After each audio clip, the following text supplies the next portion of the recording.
Words fail me, the princess tells her son. She isn't sure which one. Why, Mother, what's happened? Nothing's happened. Words fail me, that's all. Is that what you rang to say? I think you'll find, she says, that it was you who rang me. She grips the corded telephone receiver as though she means to squeeze the breath from it. She's never touched anything gently in her life. No, that's not the case, Mother. He too is a strangler, a cost-cutter by profession, and chokes a yawn, wanting her to hear the sleep in his voice. I would never have called you at 2 in the morning. Don't exaggerate. It isn't 2 in the morning. It feels like 2 in the morning, and I didn't ring you. Perhaps I should have, but I didn't. Anyway what? What did you ring to say? Stop showing your vest on television. That must be Penn you're talking about. And I think he'd tell you it isn't a vest. It's a T-shirt. Whatever it's called, you should do your shirt up. Tell Penn that, not me. Who's Penn? Your son. You're my son. You have more than one. So which is he? The parsonical one. Then which are you?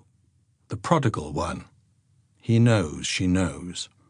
Well, I didn't bring any of you up to wear a vest on television, she says. You didn't bring any of us up to be anarcho-syndicalists.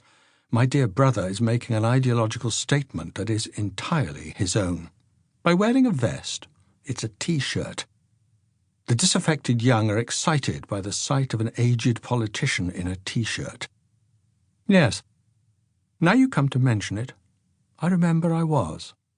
Penn's father, it must have been his father, mustn't it, had a whole wardrobe of vests. I called it his vestiary. He would throw his old ones on the bed and wait for me to wash them. Penn was conceived on a bed of vests, so I suppose I shouldn't be surprised.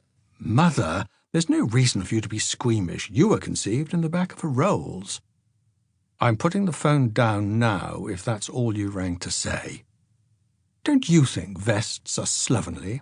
No. I think they're worse than slovenly. I think they're artful. They seduce the gullible. They did the trick with you, after all. That's no way to talk to your mother. If that's all you rang to say, I didn't ring you to say anything. You rang me. I don't think so. But in truth, the princess doesn't choose to remember who rang whom. She isn't a real princess. That's just a bit of fun she's having with herself. The Princess Schweppes-Sodawasser. Her real name, the name she was born with, is Beryl Dusinbery. It never suited her to change it for a man. Princess Schweppes-Sodawasser is, she says, her nom d'oubli, after the heroine of 1001 Nights, whose actual name keeps sliding from her memory. Shh, you know who.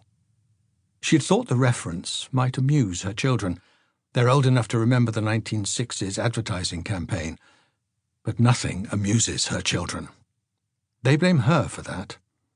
You never permitted gaiety to enter our lives, they remind her. It's a bit rich, you thinking you can play with us now. Frankly, it's embarrassing. You are the least playful mother who ever lived. Aye, there you go.